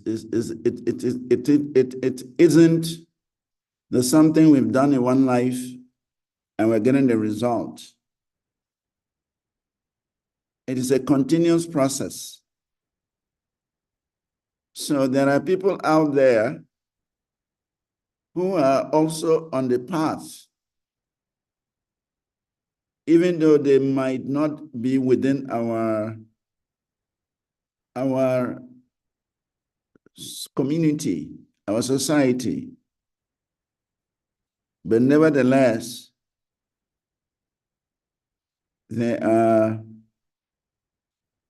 have some previous knowledge. They have involved themselves in some activity in a previous life, and that knowledge is with them. There is a story in the Mahabharata that there was one sage, it's called Kaushika Muni. Kaushika Muni went for bhiksha, he went for alms to a householder's house. And he waited at the gate for the lady of the house to bring him something. And the lady delayed. But this Kaushika Muni, he is very temperamental. It's like Durvasa Muni.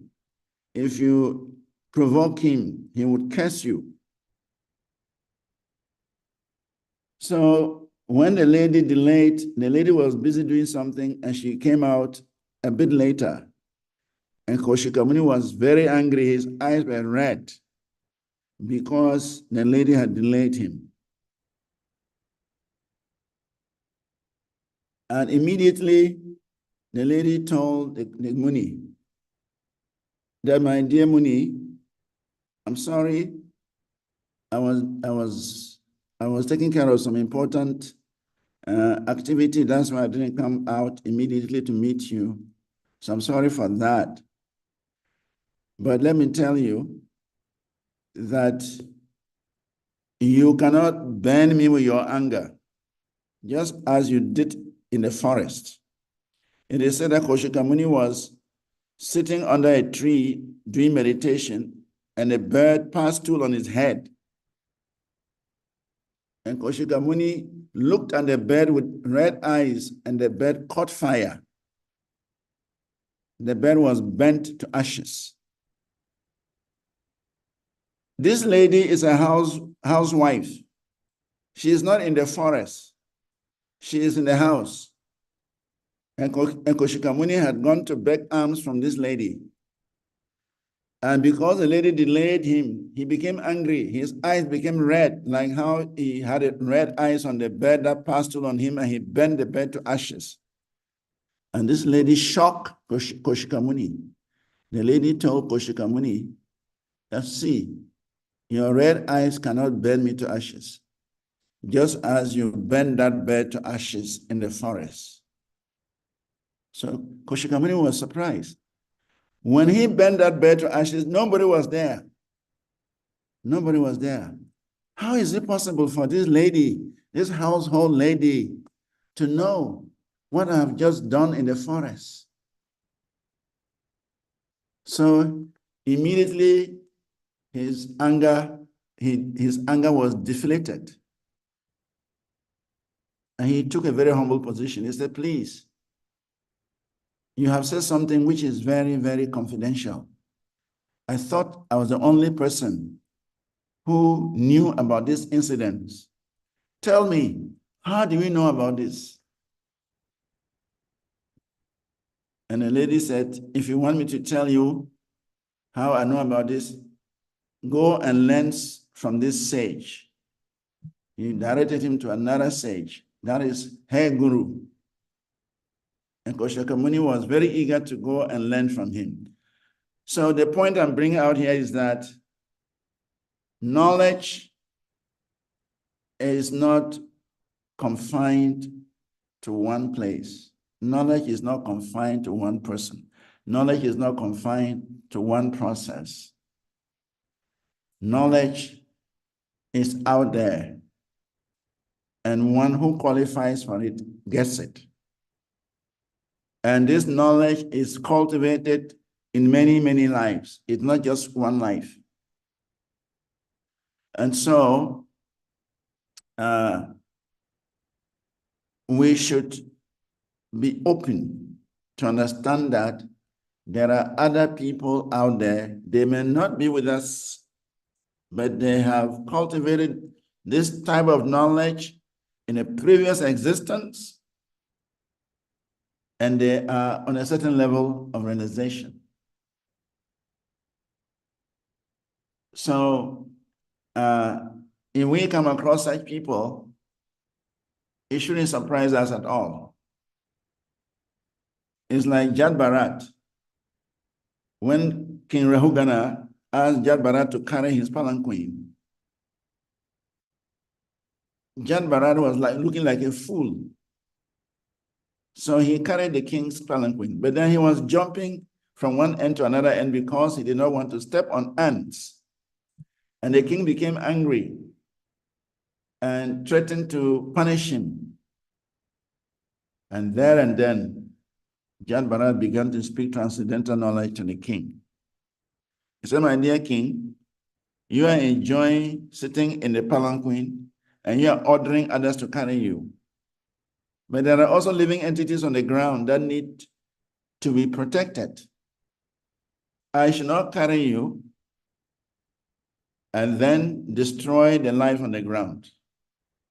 So,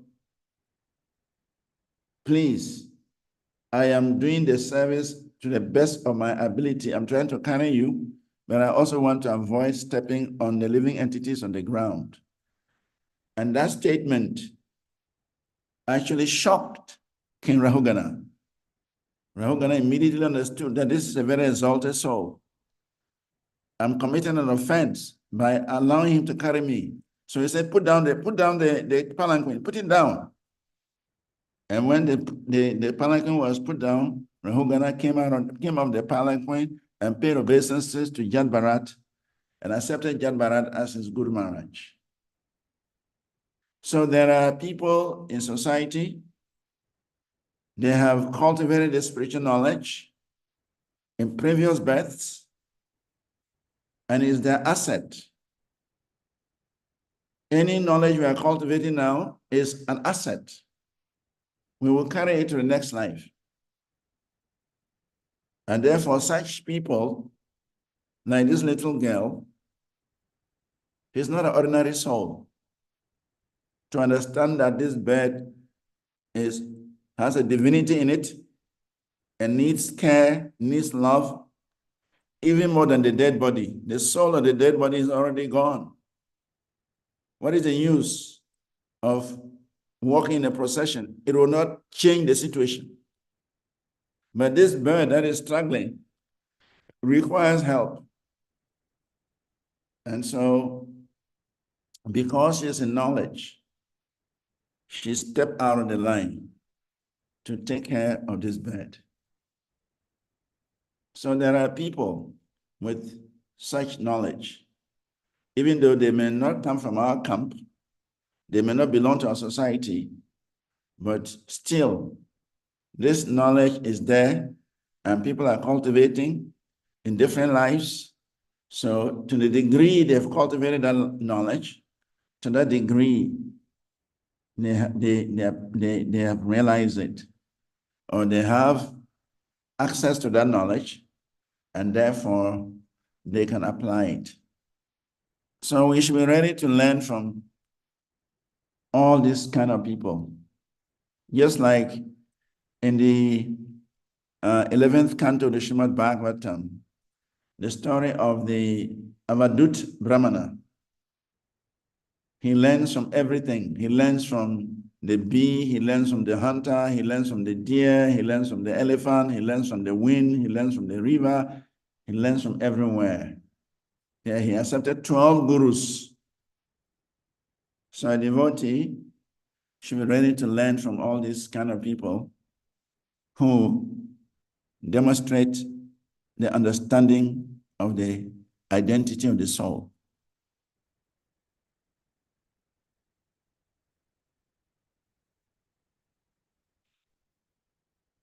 Hare Krishna. I think Takora Murari hands is still up. Maybe. Honorable, please accept my humble obeisances. All goes to Srila Prabhupada and the assembly devotees. Hare Krishna. So, mindful of the time difference and we don't want to, overdo a good thing. We could go on for the rest of the day. So, just like to say, first, the concern by the Prabhu about some devotees not taking benefit of the Sangha or, association. Yeah. So maybe that's something we have to work on, number one. And number two, we all are coming from different past life, so yeah. Maybe some of us are more in tune and more acceptable to the information. So what's a concern, but we shouldn't be too hard on ourselves and try to be like models so that we could maybe inspire them. Yeah. So maybe that's maybe a little a little plug there. So I understand the concern, and yes, it's real, but let's say we have to try. And also, lastly, that it's safe for an organization to remain, it has to have something to keep the members, or you have new members coming in. So that's something you have to work on. So thank you for your Sangha, and I know we could go on for the rest of the day. Have a happy New Year. Thank you. All the best. Happy New Year. Yes. Hare Krishna. Yeah, Hare Krishna. Thank you. So, Srisade Prabhu, can we bring the Yes, Hare Krishna, dear devotees. So, thank you so much, Prabhuji, for this nectar. And dear devotees, we're going to humbly request you all to kindly unmute, and we all chant Hare Krishna mantra to express our appreciation to our revered speaker, His Grace Shiva Vanacari Jai. Hare Krishna, Hare Krishna, Krishna Krishna, Hare Hare, Hare Rama, Hare Rama, Hare Rama, Rama Rama, Hare Hare Hare.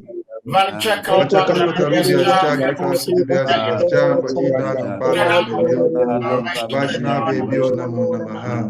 Anantakoti Vaishnava Vinde ki Jai. SRIVAS VANACARI Prabhu ki Jai. Jai. Krishna. Hare Hare. Amen.